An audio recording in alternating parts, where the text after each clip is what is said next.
Salve ragazzi e benvenuti a questo nuovo video. Io sono Sara e oggi andiamo a fare il video della forchetta e il cucchiaio.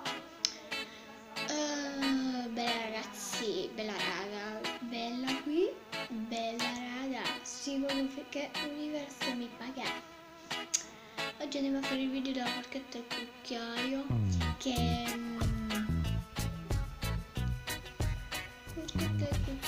cioè ragazzi,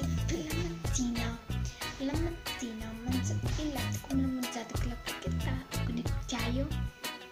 Meglio la forchetta, perché la forchetta è incredibile. Ragazzi, per questo video mettete 100.000 like e a 100.000 like farò un altro video. Iscrivetevi, vi metterò il link in descrizione dell'altro video, ok ragazzi?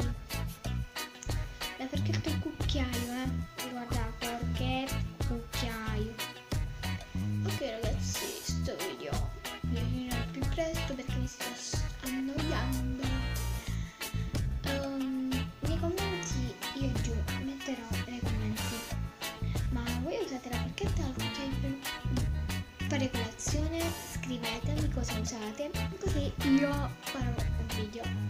Però il cucchiaio è un'arma letale che ti fa male e non deve esistere proprio sulla faccia della terra.